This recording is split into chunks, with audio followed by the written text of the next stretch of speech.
their decision-making process and things of that nature. All of this stuff needs to be addressed, because how is it that our young people, look, first and foremost, we are not, contrary to popular belief, I hate when people say, we're the only people that's doing this. We are not the only people that's doing this. We are the people who are primarily on the forefront of not doing enough about it, in my personal opinion. That's just my personal opinion. It may not be worth anything, but I think we need to make more of an effort as a community to address this, because as I've said in the last few weeks, we are in survival mode, and you cannot ask us to step out of survival mode, or we can't be expected to step right out of survival mode and right into, hey, make good sound decisions, because all we know is how to survive. And those survival skills get us through dealing with police officers and being excellent athletes and getting us in and out of bad or potentially bad situations. But those same skills put us in a situation to whereas our young people are making poor decisions, and they are, either the young ladies or the young men are putting themselves in the line of danger. And this is something that needs to be addressed. It's just my personal opinion. It's just, I'm not saying this is the exact answer. I really don't have an answer. I'm just tired of seeing the young people in my community on the covers of magazines for beating women and things of that nature. Thanks. What's good, Mo? Thanks for joining the show. Much love. So that's something I definitely wanted to address. This is a young man. He may not even be at the forefront of the newspaper. People may not even be paying attention to him, but nonetheless, we should care about him as much as we care about any other young person in our community, because he's as important as my son or anybody else's son in our community. So we have to keep our ears on for that story, see what's going on with that, and hopefully wish that dude the best possible outcome in regards to that, man, because that's just crazy. I know we're not animalistic. I know we're not prone to violence. It's just a situation to whereas our young people we lack guidance. They lack guidance in some instances, and they lack understanding, so they continue to put themselves in harm's way. Thanks, Joe from Houston, man. Thanks for joining the show. It's all good. You know how we do it. And finally, before I get into this Heisman conversation, I want to send a shout out to Hugh Freeze. I want to send a shout out to Michael Laxley. I read that wrong. Sorry. I was like, damn, didn't I just say he got hired? Michael Laxley. He's going to be the next coach of the University of Maryland. We all know what happened a little earlier this year. A young man lost his life at the hands of, in my opinion, a careless head coach. And thanks, man. Thanks for even tuning in, Shaka, man. Thanks. Keep your ears on, man. I might say something you want to hear. Another Nubian brother getting a job at one of these big time universities. But again, I commend him for being able to secure that job. But like I continue to say, I would much rather him be working at FAMU, Winston-Salem State, Morris Brown, Howard, so forth and so on. Because then, look, at the end of the day, we are the reasons those TVs we're going to be plugged in at the end of the month watching that Final Four with the NCAA. We the reasons that people are going to be watching the Rose Bowl, the Orange Bowl, the Sugar Bowl, and every other bowl that they have. So why, the reason Nick Saban is making $9 million a year, plus the Nike deal, plus the radio show, plus the TV money, is because of faces that look just like yours and mine. People, if you don't believe me, subtract all our brothers from these institutions and watch what happens. All of a sudden, Nick Saban isn't going to be the best coach in the world anymore. It's going to be somebody who has our back. Jungle Brother, what's good, man? Thanks for joining the show. It's always good to see your name flash across the screen. And, and that's the thing. Once, again, I'm glad your brother got the job at Maryland. I commend him for it. I wish him nothing but the best. I hope to see him in the playoffs next year. But, man, I would much rather see the University of Howard or some HBCU, FAMU, or somebody like that on one of those institute, on one of those big time bowl games. I'm just, I'm tired of being the feeder ramp for everybody else's success. They live in, to quote the great Dr. Claude Anderson, their other communities are living off two incomes, their own as well as ours. So let's cut their, get them off the, for lack of a better term, our tit, and let them feed their own programs. Let's see how well they do with us developing our own talent, us developing our own young men, and continuing to grow our community. For those who are not part of our community, if you think something is wrong with that, that's understandable. You're a hater and you don't understand. You definitely understand what I'm saying. You just choose not to. But anyway, man, shout out to those people who've done great in the college football round, and those who haven't, hey, oh well, sucks to be. Now, let's talk a little Heisman, man. Now, I know I missed the other shows all week, and the story has been beat to death. So I'm not going to really focus on the whole lot. Anybody who know me, you see me in the other chat rooms, you understand that I'm a Dwayne Haskins guy. Man, I don't have anything against Tua, and I don't have anything against anybody. My man Tyler Murray, they both got that melanin, so I'm rolling with them either way. You know how I get out. But man, I'm kind of hoping Dwayne win, man. Dwayne Haskins is a young brother who hit the scene. What I really like about him is this.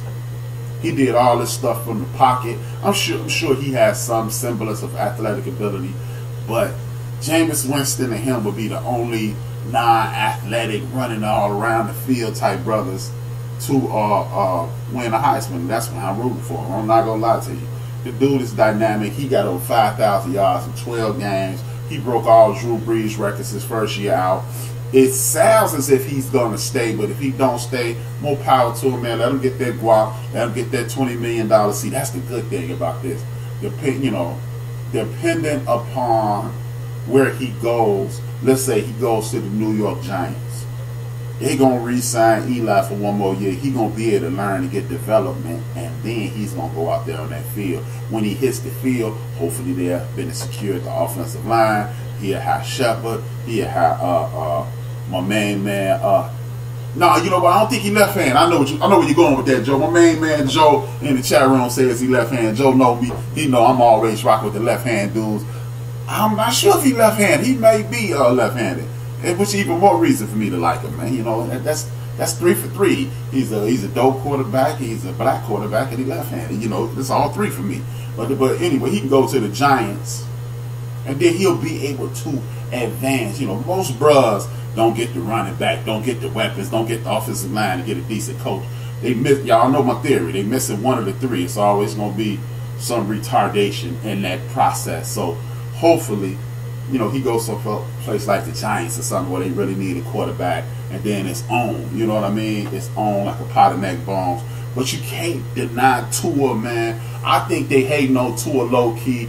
I don't think you should get the Heisman removed from you because you had a bad half and then you got hurt.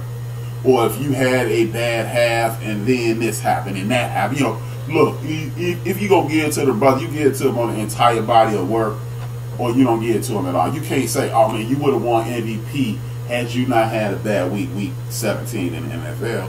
So, you get a brother the Heisman, or hey man, Tyler Murray. This dude, Kyler Murray, had a dope season, period. The reason I'm less likely to give, my main man Joe said I watched like 9 Ohio State games, I still can't tell which hand he told me. Come on, man. The man might, I know, it is what, Joe, I think he's right-handed simply because if he'd have been left-handed, for whatever reason, they act like the left-hand dude is the black dude. They always have to identify. Well, the ball is spinning the other way. Hey man, I done caught a bunch of balls from left hand and right hand people. I've never even noticed which way the ball was rotating. So they'd have made a big deal about him being left hand. I think he's right handed though. But the reason I'm less likely to give it to my man Murray, even though he dope as hell, I think he's a hell of a quarterback. The reason I'm less likely to give it to him is because I can't really give you no big time awards for a quarterback and they ain't playing no they ain't playing no defense in your conference, man. I'm sorry. I can't give you no.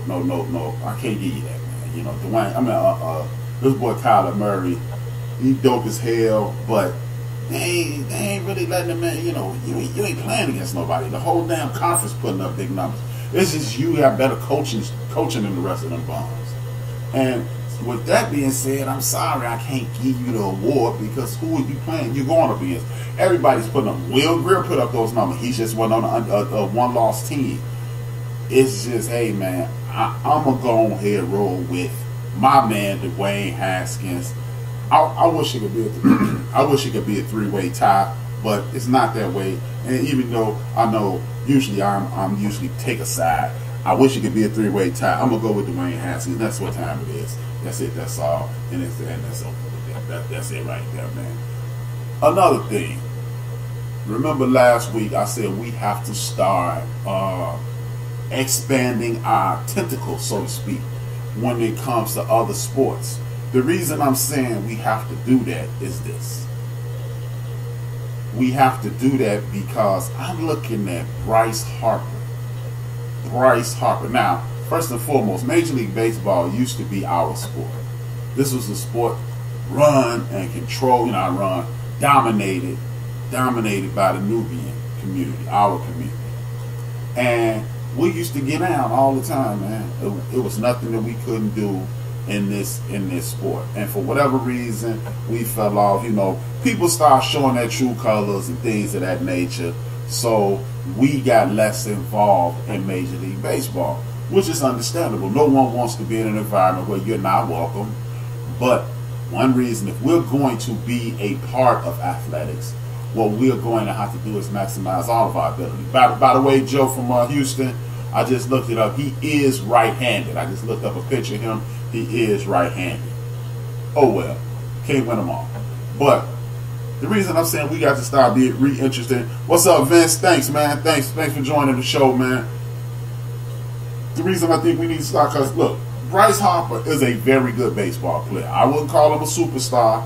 I wouldn't even call him a centerpiece. I will call him a very good player on the Jim Edmonds side of the game from the 80s and the early 90s. From the late 80s throughout the 90s, Jim Edmonds. But they just offered this man $300 million. So if you're going to play a sport, get good at baseball, man. Put your kid in baseball, put your kid in soccer and wherever else.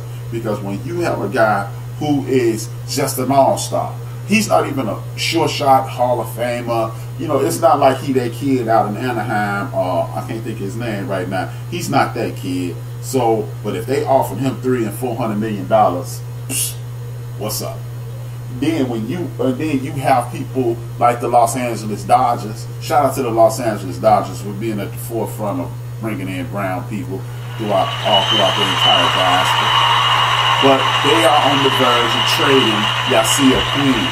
The thought process is Mike Trout. Shout out to Joe for giving me that, Mike Trout. But the Dodgers are clearing the deck. I believe they are talking about trading Yasiel Puig, 26 years old. He averaging about 26 home runs, about 83 RBIs, and he hit about 279 per year. He actually hit 285 in the playoffs. So this lets me know that this is a big time ball player, and but he's on the trade box to sign Bryce Harper. Bryce Harper wants to be in the epicenter of the playoffs. I can't really blame him, but it's going to be interesting because I don't know if Bryce Harper is that guy. But you know what? The team they get Yasiel Puig, they're going to be satisfied. Yeah, they call him high maintenance, and this is another reason. I say I don't know why, but I'm quite sure this is one of the reasons people in our diaspora, from my entire diaspora in America, are shying away from baseball because Yasiel Puig is just a person who's enjoying playing a game. And if you enjoying playing a game, you full of life. He's not causing any issues in the locker room. He's not causing any issues in the street. He's just enjoying life. And now I want him there. I'll let your boy send him to Chicago. Chicago wins on the south side will love him. I don't know about the north side. We still got racist shit up there. You can love the Cubs if you want to, but let's just be honest. My main man Vince said, why the Dodgers trading him?